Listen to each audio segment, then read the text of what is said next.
세상에 떠도는 기묘한 괴담들. 첫 번째 이야기, 충남 청양에 살던 외숙모가 실제로 겪었던 실화괴담. 외갓집에 외삼촌과 이모의 식구들이 다 모였다.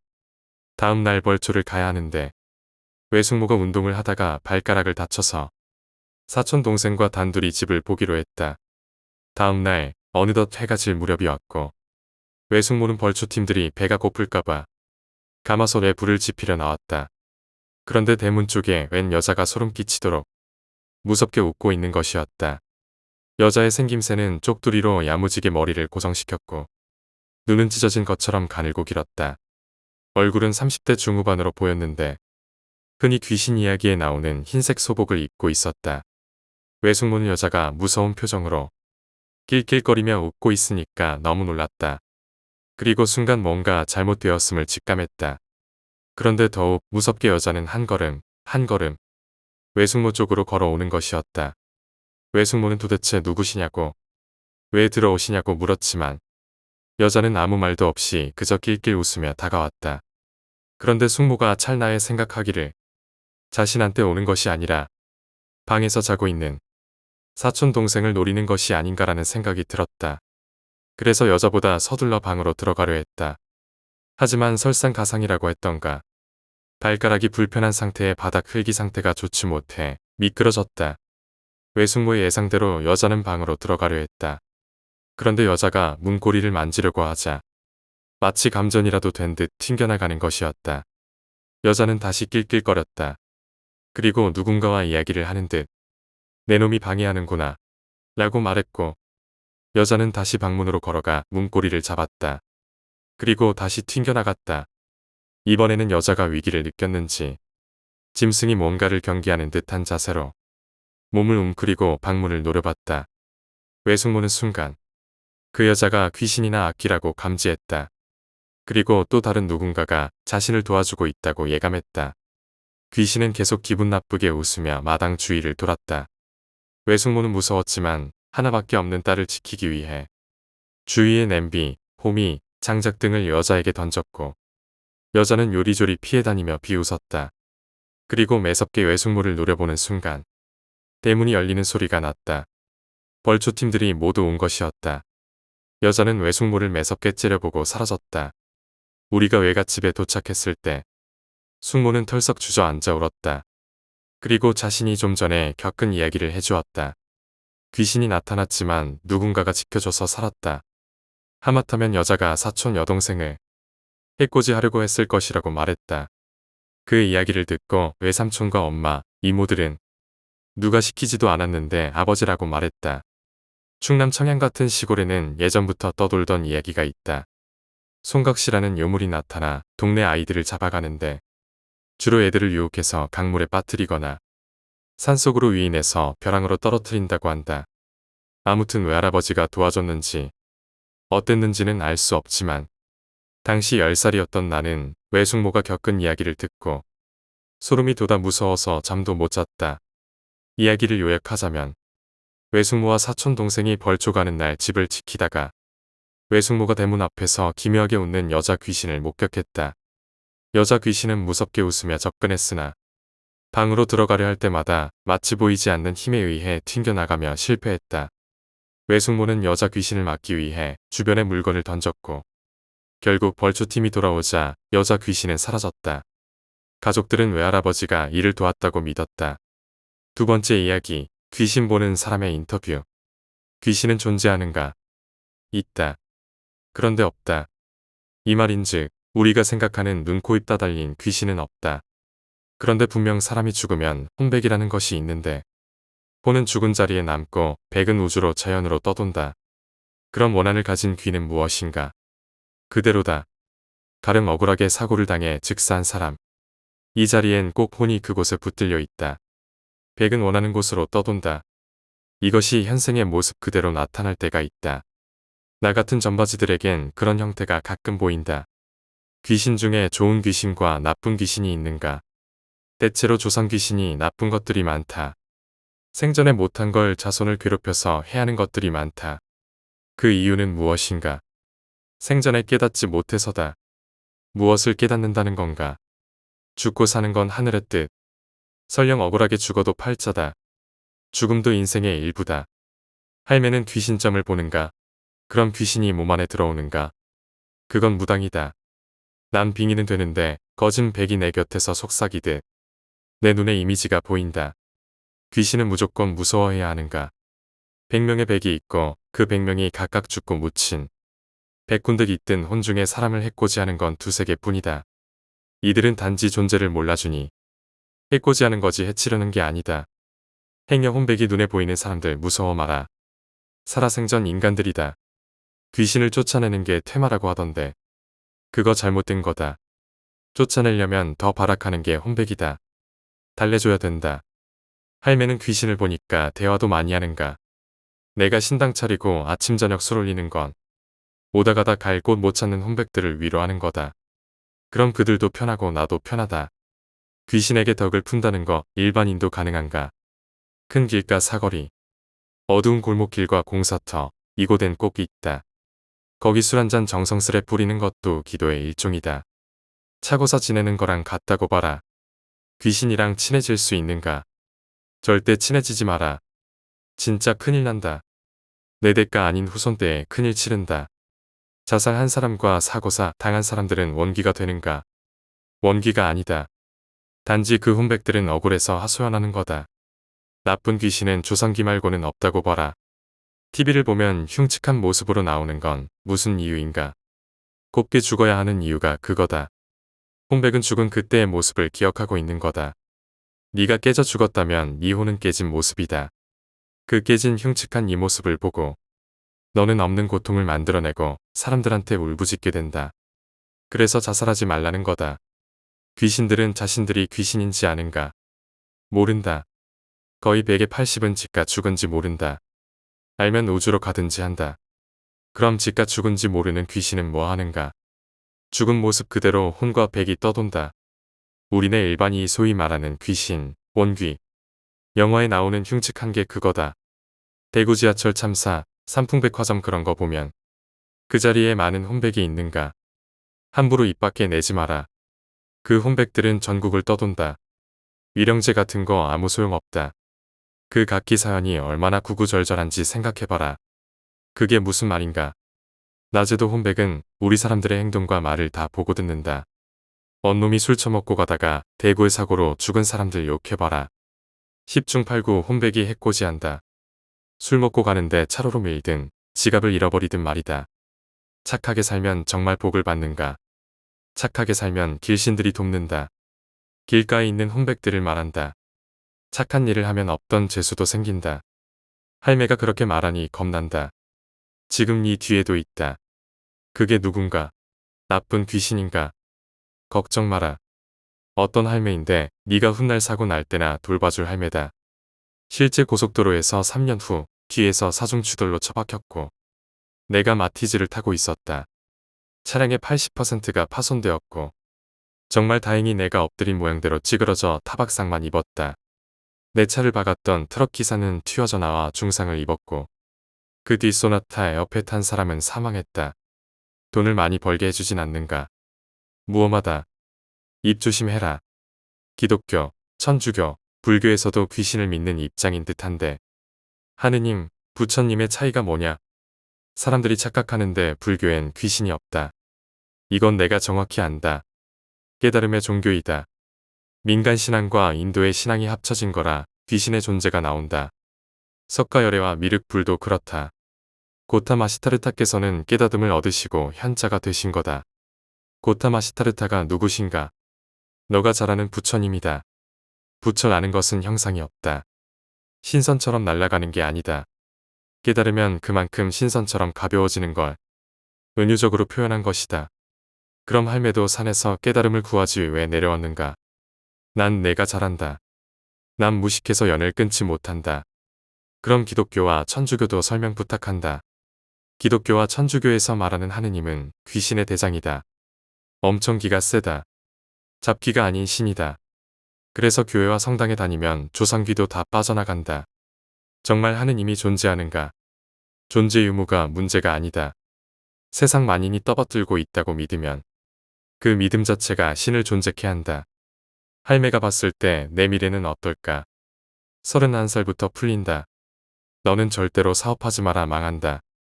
네가 생각하는 그게 전부가 아니다. 난 이 말 말곤 할 게 없다. 내가 정말 잘 살게 된다는 말인가? 욕심내지 마라.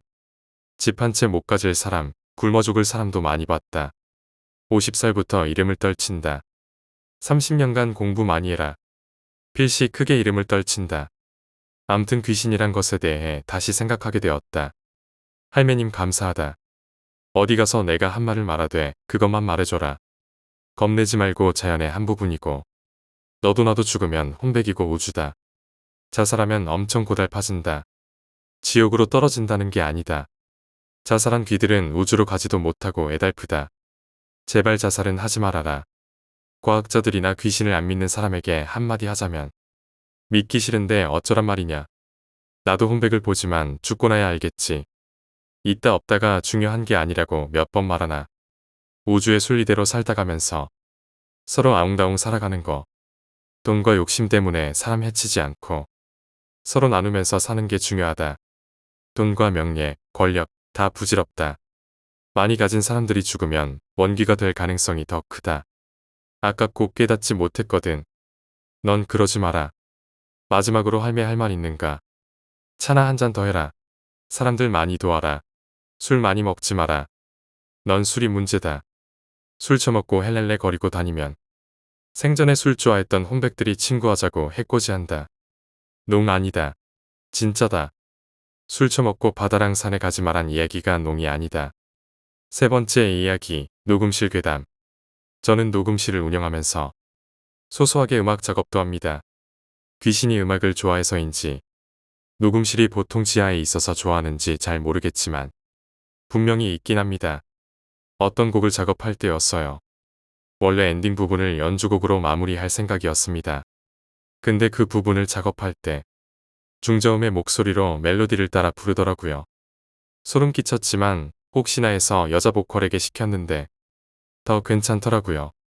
그래서 그대로 발매했습니다. 그리고 헤드셋을 끼고 음악을 모니터할 때 눈을 감고서 집중을 합니다. 근데 미지근한 바람에 앞머리가 날리는 경우가 종종 있습니다. 누군가 제 얼굴에 대고 입김을 부는 느낌이랄까요? 지하라 창문도 없고 선풍기나 에어컨도 틀지 않았습니다. 보통 작업이 새벽까지 이루어지고 그 공간에서 저 혼자 작업하는 경우가 대부분이죠. 옆에서 탁하고 책상 위에 무언가 놓는 소리가 자주 들립니다. 마치 누군가 커피 마시고 잔을 탁자에 내려놓는 소리. 처음에나 무서웠지 지금은 그러려니 합니다. 같이 공존할 수 있으면 해보시는 것도 괜찮아요. 가끔 아이디어가 안 나올 때 허공에 대고 곡 좀 달라고 얘기도 해봅니다. 네 번째 이야기, 의경생활 괴담. 경찰서 방순대에서 약 2년간의 의경생활을 했습니다. 제가 있던 경찰서는 동네 산 아래쪽에 자리 잡고 있었고 큰 길에서 200m 정도 들어와야 했습니다. 그리고 그 길을 따라 위쪽으로 좀 더 올라가면 교통해경 중대와 이름은 기억이 잘 나지 않지만 입구를 봉하고 부적을 붙여놓았다는 장소가 함께 공존하고 있는 곳이었죠. 경찰서 입구 앞쪽에는 외부 주차장이 있었고 그 주변에는 높이가 5m 정도 되어 보이는 나무들과 2개의 묘가 있었습니다. 그리고 그 뒤로는 마당이 있는 집들이 모여있는 마을이 있는 곳이었습니다. 의경생활에 막바지를 달리고 있던 여름의 시작 즈음이었죠. 그날은 운이 좋았어요. 저는 기울이었기 때문에 소대장님이 당직이실 때면 외박 외출을 포기하고 소대를 지켜야 했습니다. 하지만 범칙금을 미납한 수배자를 잡은 보상으로 특별히 외박을 허락받고서 낮 근무를 마친 뒤 기분 좋게 외박증을 챙기게 되었죠. 경찰서 현관을 나서며 하늘을 보니 이미 해는 산을 넘어가고 있었고 어슴푸레한 달빛만이 경찰서 주변을 밝히고 있었어요. 같이 나가기로 한 소대 동기놈을 기다리며 경찰서 앞에 서 있는데 평소 큰 길로 나서야 들릴 만한 자동차 소리가 경찰서 앞까지 들릴 만큼 너무 조용했죠. 경찰서 앞에 위경소를 들여다보니 전경 아저씨들도 그날은 다들 어딜 갔는지 없더군요. 이런 상황은 2년여의 생활 동안 한 번도 겪어본 적이 없었습니다. 오늘따라 조용하네 라고 혼잣말을 내뱉으며 외부 주차장 쪽으로 시선을 돌렸다가 다시 경찰서를 돌아보는 그때 누군가를 부르는 소리가 들렸습니다. 멀리서 말하는 것 같으면서도 귀 안에서 말하는 듯. 그리고 웅얼대는 듯한 이상한 소리였죠. 근데 신기하게 외부 주차장의 너머에 있는 마을 쪽에서 난다는 걸 느낄 수 있었어요. 이 시간에 누구를 저렇게 부르지? 하는 생각에 시선을 돌려 자세히 쳐다보니 누군가 불 꺼진 집의 마당에 서서 제 쪽을 쳐다보고 있었죠. 뭐지? 하고 고개를 다시 경찰서로 돌리는 순간 소리가 점점 커지면서 다급해졌어요. 바쁘고 빠르게 부르는 게 아니라 왜 나를 안 보냐고 답답하다는 듯이 말하는 말투 있잖아요. 딱 그 말투로 부르더군요. 그래서 다시 쳐다보니 손짓까지 하면서 부르고 있었어요. 주변에 아무도 없었기 때문에 나인가? 나를 부르나? 라는 생각을 하며 점점 그쪽으로 다가갔죠. 무슨 일이 있더라도 외부 주차장과 마을 사이는 거리가 좀 있었기 때문에 안심하고 갔던 것 같아요. 근데 주차장 끝자락에 다다랐을 때쯤 뭔가 잘못됐다는 생각이 들기 시작했죠. 저를 부르는 사람과 제 사이에 거리가 좁아질수록 소리는 커지는데 사람의 크기는 변함이 없었습니다. 한마디로 원근법이 무시되는 그런 현상이었죠. 근데 그때는 무섭지 않았어요. 그냥 착시인가? 신기하다. 라는 생각을 했습니다. 그런 생각을 하는 찰나에 부르던 소리도 부르던 사람도 동작을 갑자기 멈췄어요. 그리곤 처음에 가만히 보던 자세로 저를 쳐다보고 있었죠. 뭐야 이거 뭐지? 하고 뒤돌아서 경찰서 앞을 보는데 그곳에 어떤 아줌마 한 분이 교통중대로 가는 그 오르막길 쪽을 쳐다보고 있었어요. 근데 좀 이상했죠. 머리는 전형적인 아줌마 파마에 윗옷은 검정색 티, 바지는 호피 파자마를 입고 검정색 힐을 신고 있었습니다.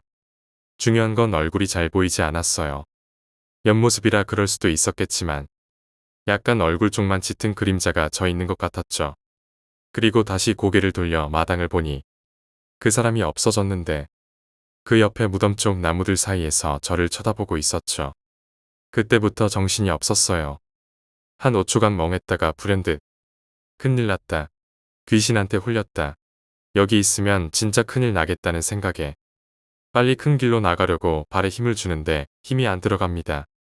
정말로 발에 힘이 하나도 들어가지 않는 거였어요. 너무 긴장해서 그런지 가위 눌렸을 때처럼 몸이 굳어버렸죠.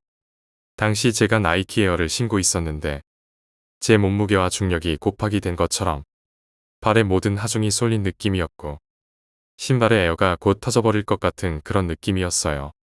점점 더 숨은 가빠지고 분명 눈은 앞을 보고 있는데 아무것도 인식이 안 되는 그런 현상이 동시에 오면서 미치는 줄 알았죠. 그 짧은 사이에 발 좀 움직여주라고 제 몸에게 제발이라고 몇천 번 외쳤던 것 같아요. 수천 년 같은 몇 초가 지난 후 마치 가위에서 깨어나듯 모든 몸의 끝쪽부터 감각이 살아나 겨우 움직일 수 있었습니다. 그러면서부터 다시 제 눈도 주변 상황을 인식하기 시작했어요. 그리고 겨우 몸에 점점 힘이 실어지는 그때 마치 그걸 알고 있다는 것처럼 경찰서 앞에 서 있던 아줌마가 얼굴을 점점 제 쪽으로 돌리더라고요. 진짜 미칠 것 같았죠. 저 아줌마는 그냥 사람일 거야. 민원인이겠지. 라고 혼자 최면을 걸듯이 생각을 되뇌이며 신경 안 쓴다는 듯 일부러 최대한 자연스럽게 외부 주차장을 빠져나가면서 그 장소를 빠져나가려 했어요.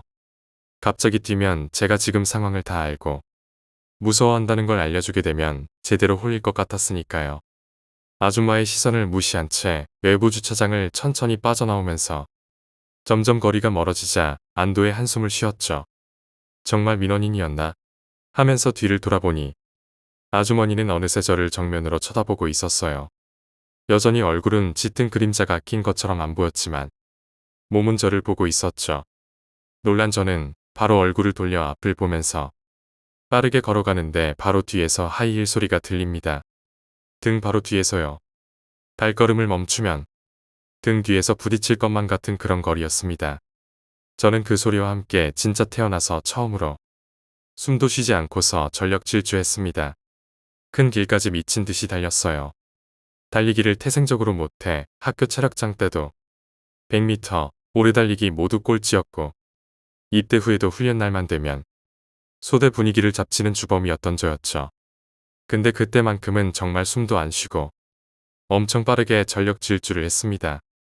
큰 길에 겨우 도착해서 지나다니는 사람들과 차를 보고 나니 그때서야 살았다는 생각과 함께 바닥에 앉아서 방금 제가 뛰어온 골목을 돌아봤습니다. 방금까지 들렸던 하이힐 소리와 공포는 온데간데 없었고 조용하고 평온해 보이는 골목일 뿐이었죠. 그리고 시계를 보니 외박증을 들고 나온 지 몇 분도 안 됐더라고요. 저한테는 정말 제 인생을 살아온 시간보다 더 긴 시간으로 느껴졌는데 말이죠. 그날은 아무것도 못할 것 같아 약속도 깨고 바로 택시를 타고 집으로 와서 씻고 잤습니다. 그리고 그 후로는 별 탈 없이 부대도 복귀하고 남은 의경 생활을 재밌게 지냈어요. 5번째 이야기, 무덤 괴담. 동네 친구 몇 명과 술을 마시고는 만취해 집으로 돌아가는 길이었습니다. 시골이었는지 다들 함께 걸어가고 있었죠. 근데 아무리 걸어도 마을은 보이지 않았고 이상하게 자꾸 산 쪽으로 걸어 들어가게 되더라 이겁니다. 시간은 계속 흘러가고 술 기운에 잠은 쏟아지고 얼마간 가다가 도저히 못 견디고 저만치 보이는 언덕 즈음에서 모두들 좀 쉬다 가기로 했죠. 힘겹게 언덕을 오르고 보니 웬걸 그곳은 무덤가였습니다. 하지만 술 기운 탓인지 무섭다는 생각보단 단지 쉬고 싶다는 생각뿐이라 다들 그 주변에 자리를 잡고 눈을 붙였다고 합니다. 저는 봉분에 올라타 잠들었고요. 얼마나 시간이 지났을까 누군가 자신을 깨우더랍니다. 저만치 서 있는 노인 한 분과 눈이 마주쳤습니다. 젊은 친구들이 위험하게 여기서 못하는 짓들인가? 어서 내려가게나. 하지만 그럼에도 불구하고 귀찮았기에 그 말을 무시하고 다시 눈을 감았습니다만 얼마 지나지 않아 이상한 생각이 들었죠. 자신은 하늘을 정면으로 보는 자세로 봉분 위에서 잠들었는데 어째서 노인과 정면으로 눈이 마주친 건가 하는 생각. 둘 다 서 있거나 둘 중 하나가 떠 있지 않으면 일반적으로 생각하기 힘든 모습이었습니다. 잠결이라서 자신이 서 있었던 것이라 착각을 한 거죠. 더 생각할 필요도 없이 영문도 모르는 친구들을 깨워 황급히 산을 내려가야만 했습니다. 6번째 이야기, 병원 괴담. 2002년 월드컵회에 있었던 일이다. 나는 그 당시 19살이었다. 그날은 학교 마치고 친구랑 PC방에 가기로 했다. 끝나는 시간에 맞춰 친구랑 같이 곧장 PC방으로 달렸다. 6층에 위치해 있었기에 엘리베이터를 타야 했다. 마침 엘리베이터가 고장나 있어서 비상계단을 이용해야 했다. 2층이 병원이라 그런지 음침했다. 이날이 토요일이었는데 그래서 그런지 일찍 문을 닫았다. 2층을 지나 3층으로 가는 계단의 코너에서 갑자기 할머니 목소리가 들렸다. 소리가 난 곳은 2층 병원 셔터문에서 소리가 들렸다. 할머니 목소리가 선명히 들렸는데 금방이라도 죽을 것 같은 목소리로 살려달라고 하셨다. 할머니와 대화를 해보려 했지만 말이 통하지 않았다. 일단 사람들을 불러와야겠다는 생각에 1층 마트에 가서 사람들을 불러 모았다. 그리고 마트 직원분이 어디론가 전화를 했다. 얼마나 지났을까 할머니의 목소리는 조금씩 안정이 되었고 병원 관계자분이 오셨다. 퇴근 전에 확실하게 안에 아무도 없었고 정리한 뒤에 퇴근했다고 하셨다. 그리고 병원 관계자분이 문을 열었다. 그런데 문을 열자마자 황당했다. 왜냐하면 셔터문 뒤로는 유리로 되어 있는 미닫이 문이 있었고 자물쇠가 걸려 있고 잠겨 있었다. 그리고 셔터와 유리문의 사이는 15cm도 안 될 적은 공간이라 셔터를 내릴 수가 없는 곳이었기 때문이다. 병원 안에는 아무도 없었다. 그리고 나오려는 순간 창문 쪽에 지팡이 하나가 세워져 있었다. 7번째 이야기, 조선시대 소금장수 괴담. 조선 숙종 때의 괴담입니다. 당시 말을 타고 이곳저곳을 떠돌아다니며 장사를 하는 젊은 소금장수가 있었는데 길을 잘못 들어서 산속에서 밤을 맞이하게 되었습니다. 소금장수는 어떻게 해서라도 인가를 찾기 위해 길을 서둘렀는데 얼마를 갔을까? 산중턱의 숲속 한가운데 조그마한 초막집을 볼 수 있었습니다. 왠지 스산한 기분이 들었으나 소금장수로선 이것저것 생각해볼 여유가 없었기에 문을 두드리자 웬 어여쁜 처녀가 나와 문을 열어주었습니다. 그는 하룻밤 쉬어갈 것을 청하였고 처녀는 선선히 응낙하였습니다. 소금장수는 앞들에 서 있는 나무에 말을 메어놓고 소금 가마니는 기둥 옆에 내려놓았습니다. 방에 들어가서 처녀에게 보상으로 소금을 부대에 담아주고는 염치 없지만 배가 고파서 그런데 요기할 것이 없겠습니까? 라고 물었습니다. 그러자 처녀가 말하길 여기선 밥을 짓지 않아요. 하지만 나를 따라오면 요기를 할 수 있을 거예요 라며 소금 장수를 데리고 어디론가 향했습니다. 소금 장수는 얼떨떨하였으나 처녀가 가는 대로 따라갔고 한참을 걸어 어느 큰 대궐 같은 집으로 들어갔습니다. 방 안에는 갖가지 음식이 차려져 있었고 처녀는 마음껏 잡수시라고 하는 것이었습니다. 배가 너무 고팠던 소금 장수는 음식을 허겁지겁 먹기 시작했고 처녀는 그에게 술도 따라 주었습니다. 그렇게 밥을 먹고 있자니 처녀는 뭔가 희미하게 미소를 지으며 배가 부르시면 청하건대 제가 있던 곳에 땅 밑을 파주세요. 라는 말을 남긴 후 처녀는 소금 장수를 두고 집을 나갔고 마지막으로 손가락으로 어딘가를 가리켰고 그곳에 웬 사람이 보였습니다. 처녀가 나가는 순간 소금 장수는 정신을 차렸는데 그는 아까는 안 보이던 사람들이 자신에게 화를 내는 모습을 보고 나서야 자신이 남의 집에 들어와서 맘대로 음식을 먹고 있단 걸 깨달았습니다. 결국 사람들에게 붙들렸고 집안의 주인이 되는 중년 남자가 너는 누군데 남의 귀한 딸의 제사에 와서 행패를 부리냐며 소리치는 것이었습니다. 소금 장수는 정신이 없었으나 아까 처녀의 말이 생각나기도 해서 잘못했다고 사과하며 아까 처녀를 만나 따라온 일을 설명했습니다. 집안 사람들이 믿지 않자 소금 장수는 날 따라오면 되지 않느냐고 소리를 쳤습니다. 결국 집안의 사람들과 함께 소금 장수는 아까 처녀를 만난 곳으로 향했고 소금 장수를 따라 도착한 곳에는 집은커녕 큰 나무 밖에는 보이지 않았습니다. 다만 말이 나무에 메어져 있고 그 옆에 바위 위에는 소금 가마니가 놓여 있을 뿐이었습니다. 사람들이 황당해하자 소금 장수는 아까 처녀가 한 말을 기억해내곤 처녀가 있던 그곳을 파기 시작했습니다. 소금 장수의 행동을 보던 주인이 하인들에게 같이 땅을 파보라고 했고 여러 명이 땅을 파자 그곳에서 여성의 시신이 나왔습니다. 시신을 본 사람들은 울음을 터뜨렸는데 그녀는 이 집안의 셋째 딸로 3년 전 몸종과 함께 같이 마시를 나갔다가 같이 사라졌던 것이었습니다. 소금 장수는 그때 처녀의 손짓이 기억났고 처녀의 아버지에게 처녀가 가르친 사람에 대해 얘기했습니다. 그는 그 집안의 첫째 사위였는데 소금 장수의 말을 믿은 집주인은 그를 잡아 치도곤을 내렸습니다.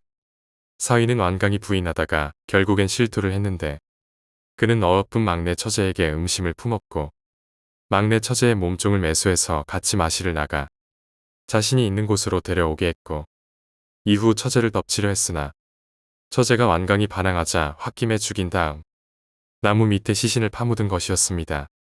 그리곤 자신에게 매수당한 몸종에게 돈을 주고 한양으로 보내는 척 하다가 죽였습니다. 그 후엔 한양에서 살며 척가에 오지 않았다가 3년쯤 지난 후에 그동안 딸을 찾지 못하던 장인이 결국 딸이 죽은 걸로 여기고 제사를 치른다고 하자 안심하고 제사에 참석했던 것이었습니다. 집주인은 딸의 시신을 찾고 범인을 잡게 도와준 소금 장수에게는 한마지기에 전답을 내주었고 슬픈 얼굴로 자네가 내 딸하고 한방에서 있었고 술대접도 받았으니 내 사위로구만 이라고 하는 것이었습니다. 소금 장수는 그 후 농사를 지으면서 죽은 처녀의 명복을 빌었고 딸의 제삿날에 꼭 참석해서 사위 노릇을 했다고 합니다. 8번째 이야기 장례식 괴담. 대학교 1학년 때 여름으로 기억하고 있다. 그때 시골 친구의 어머니가 돌아가셨다고 이야기를 듣고 친구들과 같이 장례식장에 갔다. 참고로 친구는 어릴 때부터 아버지는 안 계시고 외할머니와 어머니랑 살았다. 친구 어머니는 수술이 잘못되었는지 수술 후유증으로 갑자기 위독해져서 입원 후 돌아가시게 되었다. 아버지나 친인척이 없는 관계로 시골 친구 7명만 영부차를 타고 화장터로 갔다. 그때 왜 할머니는 안 오셨는지 기억이 나질 않는다. 여튼 화장터에 가니 뼈가루를 담을 수 있는 보관함을 준비해서 왔느냐, 어디다가 뿌릴 거냐 등등 화장터에 계시는 분들이 이런저런 조언을 하시길래 뼈가루를 담을 보관함이 없다고 판매하는 게 있으면 달라고 했지만 시골이라서 그런지 없다고 하셨다. 나와 그때 차 있는 친구 한 명이랑 보관함을 구하려고 돌아다녔는데 없어서 근처에 버려진 책상 서랍 중 가장 작은 걸 가지고 화장터로 돌아갔다. 미안한 마음은 들었지만 그때는 그게 최선이었다. 화장터에 도착해서 들어가니 친구 어머니는 벌써 화장이 완료되어 있었다. 어머니의 유골을 문종이에 싸서 책상 서랍에 앉히었다. 친구한테 엄마 유골은 어디에다 뿌릴 거냐고 이야기하니 엄마 고향이 부산이니 부산으로 가자고 했다. 경북 의성에서 부산까지는 그 당시 4시간은 소요되는 거리였는데 의성에서 길을 잘못 들어서 부산 방향이 아닌 안동 방향으로 가는 바람에 풍기라는 곳에서 헤매고 다녔다. 친구는 여기 큰 강에 가자.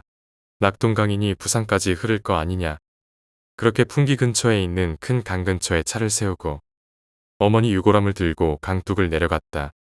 친구는 유골함에서 어머니의 고운가루를 한 줌 쥐고 강가에 뿌리기 시작했다. 물이 흐르는 장소였는데 바람 때문인지 유골은 흘러가지 않고 계속 빙빙 돌면서 머무르고 있었다. 친구가 어머니의 유골을 강가에 전부 뿌리고 난 후에도 정말 유골은 하나도 떠내려가지 않고 계속 빙빙 돌고 있는 것이었다. 그때 내가 친구한테 이렇게 이야기한 것 같다. 친구야, 엄마가 네가 걱정돼서 못 가는 것 같다. 걱정하지 말라고 해라. 잘 산다고 엄마나 좋은데 가서 잘 지내라고. 친구는 그렇게 한마디씩 하며 엄마랑 마지막 대화를 나누었다. 엄마 걱정 마라. 엄마 나는 잘 살 수 있다. 엄마나 좋은데 가가 아프지 말고 잘 살고 있어라. 그렇게 엄마랑 대화를 나누고 큰절을 한 번 하니 엄마의 유골이 빙빙 돌면서 물살을 타고 천천히 흘러내려갔다. 그때 생각하면 죽어서도 아들 걱정 때문에 떠나지도 못하는 어머니의 마음이 참 위대하다고 생각이 든다. 지금 그 친구는 결혼해서 행복하게 살고 있다.